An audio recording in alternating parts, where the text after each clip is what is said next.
So, welcome to Turning It Up. We are a mommy-daughter team that loves people and thrill in finding and sharing ideas, tips, and tools for the everyday person to truly find themselves and live the extraordinary lives that they are meant to live. I'm Kiara Bowden with Heather Christensen, my mom. We are so excited you're here with us. Please let us know who you are, give us a thumbs up, and subscribe. Mom, how was your week? Did you do anything interesting? Well, I always have a great week. It's always interesting. Oh, that's good. Life is an adventure, and I love an adventure. Kiara and I have a meditation that says that life is an adventure, so it's easy to say. But I do have a story this week that I would like to share, and I think it goes along with what we're going to talk about. But first, before I get started, do you have anything you'd like to talk about? No, I was laughing because I asked you if anything interesting happened this weekend. We went to somebody's house and they had Oakland needed to go to the bathroom, and we went inside and they had a black toilet. And Oakland Oakland looks at it and she's like, "Whoa, toilet is black. Hmm, that is very interesting." That's really cute. Interesting black toilet. All right. That's no, other than that, I don't have anything to share. Oh, I love black toilets. That would be very interesting. I have seen burgundy toilets. I have seen, yeah, purple toilets, green toilets. Oh, Yeah, wow. yeah. I definitely haven't seen that many colored toilets, but the black one was a first, that's for sure. I think I might have seen a black one before. But anyway, We're not here to talk about toilets today. no, we aren't. But okay, so what happened this week? I live in a gated community. It's kind of large, and we have a maintenance guy who is absolutely wonderful. Ryan, and he I go water running in the morning at the swimming pool, and it's So basically cool. it's me there by myself, and then and he comes in and tests the water every morning. That's his routine. He usually does it sometime when I'm in there, but this last week he was telling me that. Well, I always tell him thank you for what he does because he does such an awesome job. But he was telling me that he had been working 60 days straight Oh without a day off. my gosh. Yeah, and it's because he is the only maintenance guy, and they have been trying to hire one, but they just haven't found the right person. Mm. And so, anyway, he was about ready to go on a vacation, and he really needed to find someone. Well, that's neither here nor there right now, but on a personal note with maintenance, my fridge or freezer started not working as well. It was getting a little bit soft. The food was getting a little bit soft. And so Todd was saying, well, it's probably because you just have too much in the freezer. And I was like, okay. So I worked hard to move things away from whatever. He told me this thing on the back, but I'm not sure that that was what it was. But I worked to use the rest of, or some of the food so that my freezer wasn't as packed. We have a small, I would say it's a petite freezer, because in Europe they have smaller ones, and so I would call it a European one. So anyway, we have a petite one, Mm. and I thought, I know Ryan's so busy, and I hate to bother him. So I'm just going to see if I can check the dial and see if that will work. And so I looked in the fridge and there was the dial, and I saw that it was at a recommended setting. And on the other side, I saw cold. And so I was like, well, okay, I'll turn it up some so that it's colder. And so I did that. And then over the next few days, it just got worse, and my popsicles were melting in the freezer. And Todd was frustrated, not frustrating.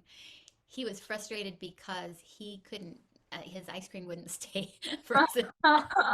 First world problems. My goodness.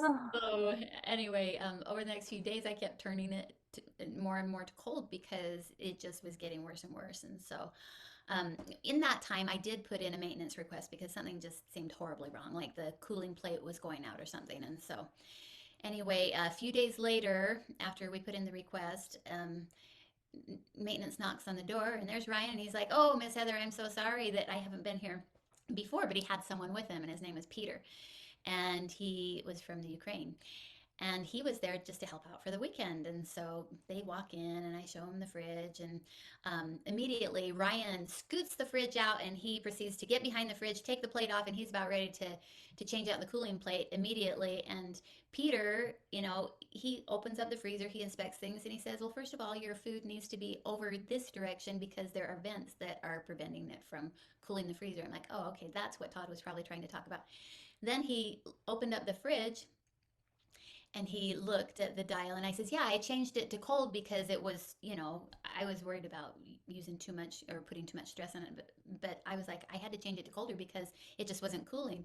And he just turned and he kind of smiled patiently. And I was like, what? And he says, come here, look at this. And I'm like, okay. And so he says, see, this is recommended setting. And I'm like, yes, I know. And he says, and this is cold. And I'm like, yes, I know. And he says, and on the other side, below the recommended setting, it says coldest.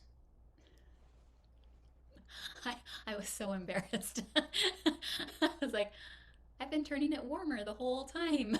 So you were turning it to cold, not coldest? Oh. Yep, Well, yep. you live and you learn. And Ryan, poor Ryan, he was behind there. He'd done all the work to get the Fixing it. plate off to get just to change it out. And he says, "You mean to tell me that you've been making it warmer the whole time?" And I said, "Yes." That would sum it up. And he said, and then Peter says, "Huh, I am the Ukrainian." And I'm like, "Oh, thanks." But yes, I says, but you know appliances. And he says, yes, but you know English. Owie. Got a point. Yeah, he does have a point. You should have read harder. I think it's funny though how Ryan just immediately trusted you. He knew you and he was ready to get in there and get it done. Yeah. Well, and I think that he was having a knee-jerk reaction too. And it would have saved both of them, all of us, more time had he been more in the analysis mode. Yeah, well, it's a good thing you had Peter there to help him keep in place. But he was functioning from his programming, and poor thing, he was probably exhausted, and so he was in Yeah. habit mode, which I think all of us get there sometimes. Yeah, and if I had not, and I might have been functioning, well, I'm sure I was functioning in my programming too, because it was like, okay, there's a dial, I'm going to change it. And I was letting my emotions control Mhm. everything. I was letting my mind control it and not my heart, because if I had allowed my intuition or my heart to give me the point, I would have been able to let my heart intelligence guide me. So there seems to be a certain amount of pride Oh, really? Do we that have that? that comes with staying in the mind, and if we are more aware of dropping down out of our mind and touching, connecting with our heart, I think that we would all make better decisions. Connect to my heart, a silly thing like the fridge. Well, yeah, I don't know. I think there's, you know, something Yeah, to be said for it. yeah, I keep thinking about this time when so me and Carson used to work at the same place, and one morning we were running a little bit behind and it was raining really hard outside, and I had made these giant green smoothies for breakfast, but we were late, so we were drinking them on the way there, and I was driving, and I was freaking out because we were late and I don't like to be late. So I was driving really fast, even though it was raining really hard. And we were coming up on this hill, and Carson was like, slow down, slow down. We're going to get in an accident. We're going to slide. This is a big hill. And I was just like, I've done this a million times. I know this road. We're fine. Sitting here sipping my smoothie. And we come up over the hill, and all of a sudden the car starts sliding, zigzagging all the way across the road, like crossing opposite lanes. Scary. Luckily there were no cars coming because we would have been goners otherwise.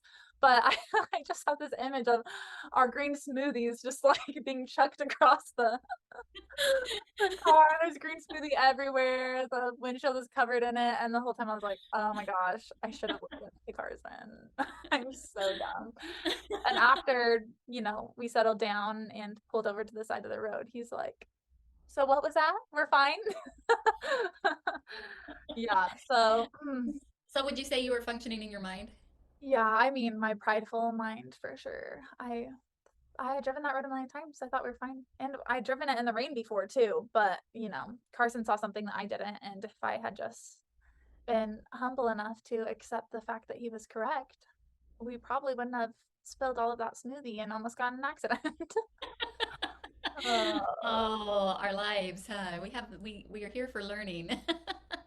That's funny. Yeah, it takes a certain amount of humility to just, yeah, get down into our heart space and just breathe more deeply and understand that, we don't know everything all the time, yeah. um, and and it is, the more that we can practice being in that heart space, the easier it is to get into it. And I am still working at it. I'm not perfect. Kiara might be perfect at it. I don't know. You've lived with me long enough to know that this is not the case, especially when I was pregnant. Oh, well, there are times though when I mean, I'm not perfect at it, but there have been times even more recently that I have used it. And, for me, just recently, well, I'd injured my shoulder, that about 3 months ago, right? Um, And it was pretty brutal. I mean, I was doing all these stretches for it, and then I ended up getting an inversion table. What happened was is I have a rib that keeps going out, and then when I got the inversion table, and after what 3 times of using it, I noticed that I was starting to have all of this pain from my neck all the way down to my wrist. It was just in so much pain, and it started getting worse and worse. And I realized that the inversion table was actually making it worse. And so I stopped doing that. But by that time, it was like the damage had been done, and I had about 30% mobility oh my, in my arm, and it was just so frustrating. I just couldn't move it. And it went on this way for a couple of months, and I was getting so frustrated because I just couldn't do my regular life activities, and I was in pain all the time. I yeah, would wake up in the middle of the night 2 or 3 times a night with it just throbbing. Even though I would put like painkiller cream on it and stuff, it would just be throbbing. It was really brutal. And one night I was so frustrated and tired of it, and I was like, "What am I doing? I could do a meditation. I'm sure I could do a meditation and figure out something better than that, than what's been going on." And so I went ahead and I did a meditation connected to my heart space, and I asked the question: Is there a better way to go about this? Is there something that I can do? And my heart was like, there's nothing. And I was like, aren't there any stretches, any videos, or, because I had been researching videos and stuff too, and nothing that I was doing. And I think that was the question I probably asked was, can I do any of these exercises, any of this, any of this, of that? And my heart was like, no, nothing. oh, But I felt a lot of peace. I got frustrated at first, and then I was like, no, just breathe back in and just trust. I got to trust. Okay, so yeah, after the meditation, it said nothing, but there was also this voice that said, "Are you ready to listen now? Are you ready to be out of your mind and in your heart? Are you ready to listen to me now?" Because I like you had needed a humility check there. exactly, yeah, I did need some humility. So once I got the hint, I connected to my heart, and I put the intention out there that I would like to heal my shoulder. And so then I had said, what do I need to do? What action I need to take? And it said nothing. And so I'm anyway, sure that made you really frustrated. well, it did. It made me frustrated, and I wanted to go back into my mind and say, this is bogus. Yeah, Because I know more than you do, heart. if only that were the case. But over the next few weeks, some interesting things began to happen. So, first of all, and you're aware of this, Todd's mom sent us a Qigong video, and or how your husband would say it, Qigong. You go. Qigong. I love it. I think it's absolutely amazing. So, what that video taught me were some really interesting concepts. So, I started practicing those concepts and then, or those principles, and then, as you know, we pick up JJ and we spend time with her, and I like to take her water running with me. And she'll sit in the pool and she'll flop around while I do my water running and swimming. And the first couple of times that we went, I was like, oh, that's painful, but it just felt right for me to keep going. So I kept going. And after about 3 weeks of that, I noticed that my shoulder was starting to get stronger. And then I started stretching after the pool. And then I noticed after a few more weeks that I wasn't waking up in the middle of the night with all of this pain going on. Mm. And so I've continued to do more um, therapy with it. So, So I assume that it's starting to get better. So someone may listen to that and be like, okay, yeah, but it's because of everything that you did, but that it's getting better. But was it more than that? well, yeah, I think it was more than that. And that's the way it works, right? When I was in my mind, my shoulder couldn't get any better. People were telling me that, oh, it's not going to get any better. It's a rib behind your collarbone. There's no way that we can fix that rib. You're just going to have surgery. Wow. It's hard to do. And so I was just getting so depressed and I was in fear and anger and I couldn't do everything that I wanted to. But it wasn't until I dropped down on my ego, got into humility, connected to the heart, and set the attention that synchronicity was able to happen. And I didn't realize it was synchronicity until I took a step back and looked at everything that happened that contributed to my shoulder getting better. Yeah, so synchronicity is probably a new word for a lot of people. Might not know what that is. It's a big Well, word. would you like to talk about it? Sure. So synchronicity is when different events or things that don't really seem to be related work together for your benefit. So like today we're talking about specifically when you connect to your heart, you put the intention out there and trust that it'll all work out, whether it's the way that you were planning on it working out or not. And it just does. Just like what happened with your shoulder. You put the intention out there and then it just wasn't one thing that helped. It was several things that came together that eventually helped and um helped your shoulder start feeling better. It didn't just like get better one day, right? Yeah, and I just it was like my when things came up, they just felt right, and I knew to go that route or that route, and but it wasn't like I was consciously thinking about it. I just let intuition guide. So I think it worked out. Yeah, I think that synchronicity, a lot of people may be familiar with it being more like everything happens for a reason type of phrase where it's more like divine design. Synchronicity is just another way to say it. I would say it's like putting a word to that. Wouldn't you say so? Yeah, yeah. I think that there are lots of ways, lots of things that you could call synchronicity if you are more someone that believes in divine design, like a God who is there, who cares about you, or there is a higher power in the universe. That there is fate, synchronicity, there is Serendipity. serendipity. That's what I was thinking. Felicity. There is felicity with serendipity. Yeah, yeah. I feel like there's been a lot of times in my life where synchronicity has happened. For some reason, the one that comes to mind uh, is quite a negative experience that turned out to be good, obviously. But so when we first moved back from Saudi Arabia, I had met this guy in high school, and he was bad news. He didn't seem to be at first. He was really charming and nice, and it was my first time really getting attention from a boy in And he was America. good. He was really, really good. He was Yeah, like all about how exotic you were and how interesting you were. And he just knew how to really make you feel like you were someone special. Yeah. yeah, he did, and he did that with a lot of people. Like it wasn't just me. He just seemed to have that way with people. But it Very, turned out to be a really bad thing, and he ended up being really controlling and emotionally abusive. And it's a huge long story, but he was threatening me with committing suicide. Like it was deep. when you were trying to get out of the relationship, he was Yes. threatening to commit suicide. Yes. Yes, it was a really bad. Yeah, he had some really hard mental issues and addictions that I think fueled this. And so, anyways, that was a really hard time in mine and yours life.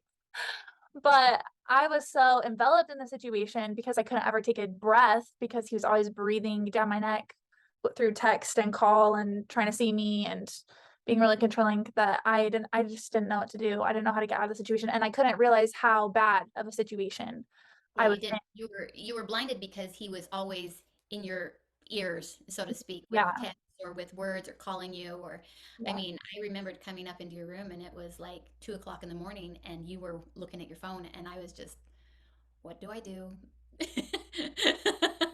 So you can guarantee that a mama will be on her knees praying really hard.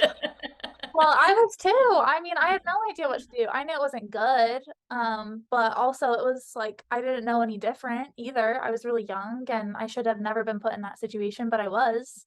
And I had never been, not to your fault, but I had never been given tools to deal with something like that. I didn't understand what to do. Um, Anyways, it was around Thanksgiving time and we had an aunt that lived in California and she ended up inviting us to go to her house for Thanksgiving. And normally we may have not gone because it was just me and you. Dad was still in Saudi and JJ was at her school. Um, but you took it as an opportunity to get me out of the situation. Well, here's what happened for you listeners out there. Oh, great. So, Carson's stepmom, um, Carson is my husband, if that is yes, not clear. Carson is Kiara's husband. Carson's stepmom is actually, she has been one of my best friends ever since Kiara was a baby. They lived down the street from us, and we had done lots and lots of things together. She's a very talented woman. She owns her own modeling and talent agency, very successful. And anyway, she had had a rough divorce, a rough marriage and divorce, and I had been with her through that. And so when I saw these habits that this guy was this guy was or these actions this guy was doing to Kiara, I was like, red flag, red flag, red flag. I've seen this before. He But was a narcissist. He just, yeah, yeah, and it was really scary. It was really, really scary to me. And then I was talking to her. She happened to be visiting in our hometown at that time, and I was talking to her, and she says, "Heather, I have the most beautiful stepson Kiara needs to meet." and for those who know Amber, she always says stuff like this. She's a giver and she wants to orchestrate everything, and we love that about her. But to us, that was just like, oh, Amber, you silly goose. That may have been you, but for me, I was like, okay, anything. Because she was telling me the kind of person that Carson was. She was like, he's such a great guy. He's like team captain of his football and he plays football. I don't know if he was team captain, but he was so popular with all the girls and yet he was so humble and he never let it go to his head and he was just so kind. And she had a daughter with tremendous disabilities, severe disabilities, and Carson was so kind and caring to this. And so for me, I was like, check, check, check, check. I'm like, sure, yeah, yeah, we can meet up. And so I said, but we won't tell Kiara this because it's not going to be a good thing. Right then, at that point in our relationship, Kiara and I were just not getting along because it was friction. She was trying so hard to help this guy out. He was playing victim, but I could see that it was different. And anything that I said, he was turning her against me. So anyway, we had to be a little bit more um, conniving about it. So yes, we went to Thanksgiving in California, and then Well, so Amber told you that they were going to Disneyland at the oh same yeah, time. And yeah. so when we went to Thanksgiving, uh at my aunt's house, my mom was like, why don't we go to Disneyland while we're at it? Even though we're like 3 hours away still. And I was like, sure, Disneyland, okay. So yeah, we ended up going, and that's where I met Carson, and it was love at first sight. No. It was super super cute. I think you guys there was like this electricity. It was ah. Yeah, it definitely we hit it off and we were really good friends. We became really good friends and then, obviously we ended up getting married. But that was something that had, even though there was some orchestrating between you and Amber to make that happen, I truly believe it was divine design. Yeah. And maybe it wouldn't have been so, maybe me and Carson wouldn't have had that connection had I not experienced this terrible abusive relationship beforehand and was also so desperate to get out of that situation. I don't know. Yeah. Yeah, well, I think our really difficult circumstances help us to grow and help us to understand and then help us to see how much better something else can be. And I do believe that that is what the higher power guiding us when we're trying to do the best that we can do. I really believe that it's that higher power guiding us. And what synchronicity is, well, we can bring synchronicity. We can help bring synchronicity into our lives. So connecting to that heart. I mean, some people use prayer, putting the intention out there. Hmm. We definitely were using prayer at that point. I was worried for my beautiful daughter that was in tears all the time, scared all the time, and I didn't want this guy marrying my daughter, even though she was 15 at the time. And I yeah, just turned 16, like right at the end of that. But you didn't even know everything that was happening either. You just knew something bad was going on. But yeah. yeah, So, and then connecting, well, when we want to bring synchronicity into our lives, I think that it's also important to remember, and I just have to say before I go on to the next thing, that I am really, really grateful for a higher power that is looking out for all of us. And I think that it takes a lot of humility and gratitude for that higher power in the things, and it takes eyes to see. And I think that we ought to ask to have eyes to see where the higher power has helped us in our lives. yeah, yeah.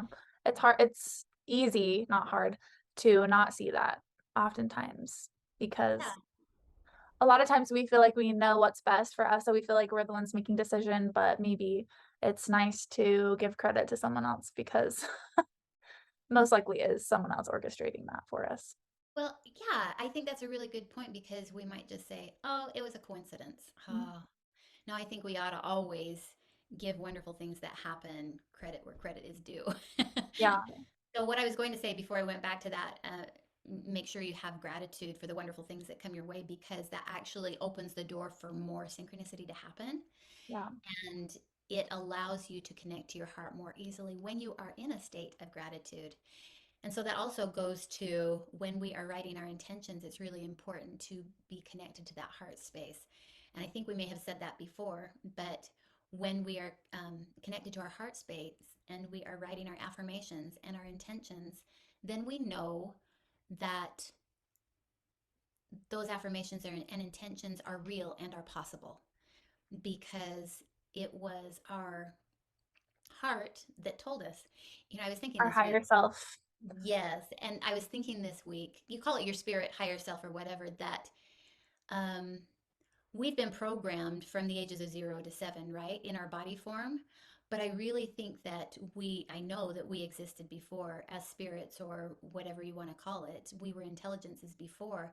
And I believed that we had a higher being who was programming our spirit, helping us to learn, helping us to understand. And so that's why it's so important to connect to that heart space, to that spirit, to know what's real and what's truth and what's going to help you on your path. Yeah. Well, I think it can also be the difference of like you ask somebody, their purpose in life, or there could be really shallow answers, not shallow as in bad, but shallow as in not deep. As in like, oh, maybe I want to be a professional rugby player. That is my purpose in life. That is what I want to do.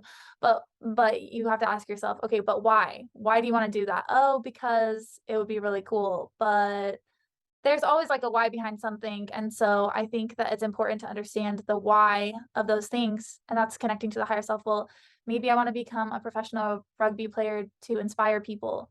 To inspire people to do what? Oh, to live their dream, to reach their full potential. Like it always comes down to something deeper and something that rings more true to that higher self than just, I want to be a professional rugby player. And so connecting to the heart is giving you that window of your deeper, truer self to I don't know what I'm saying.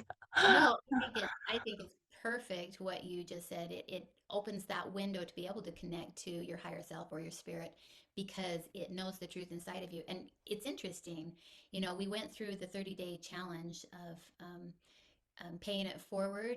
God gave you, or the higher power gave you certain gifts and abilities, and then you use those gifts and abilities to help someone else. And that 30-day challenge is meant to help you find your purpose in life, because that purpose always will go back to how are you helping other people? What gifts have you been given so that you're going to help other people? Yeah, so when you're in that mindset, like you were talking about the gratitude mindset, it's easier to connect to that truer purpose and to have things go more your way, I guess, because you're having a real, true, good intention when you're trying to make those affirmations and create your reality, if that makes Yeah. Well, and sometimes you get these affirmations and intentions that come to your mind as you're writing them down. You're like, ah, that seems silly, but we can't question what our heart says because it's there for a reason. It may seem silly to anyone else, but it's not silly because your spirit knows better. And I love that principle. Yeah, I like that principle too, because oftentimes we underestimate our value and our capabilities, but our heart and soul and our creator knows better. And so it's important to be able to live up to those even though it is hard. It is hard to do. I mean, oftentimes, I'm sure everyone has experienced this. You'll be working towards a goal, you feel really passionately about it, and then one day wake up and it feels like a freight train hit you, and all of a sudden you're having all these doubts and disbeliefs about what you were working towards and just feel completely defeated. Yeah, it's So, true. yeah. So And without that desire, your passion and your goal become a mess. well, and that's where we get into adversity and barriers that want to prevent us. And what that actually is are limiting beliefs and maybe relationship barriers, maybe being overwhelmed, barriers like that. But Yeah, that sounds like it's going to be another video because we've gone on a long time today. we seem to do that a lot. So maybe there'll be a couple of videos. It was a But great time today, though, wasn't it? yeah, yeah. I feel like this may be off topic for a lot of people, but it's really important to know that humility and an open mind to understanding synchronicity and divine design is really the key into being able to reprogram, not only reprogram your brain, but create the life that you deserve. Yeah, your spirit or your higher mind or whatever you want to call it, that sixth sense within you knows what you are supposed to be doing in this life. And I love that. I'm passionate about it. I certainly hope you are. I can tell. All right. Well, that is it for this video. I think we're going to wrap it up, but we hope you've been enjoying them and comment below. Let us know what you think. And we are thankful that you have been coming on this journey with us. Bye.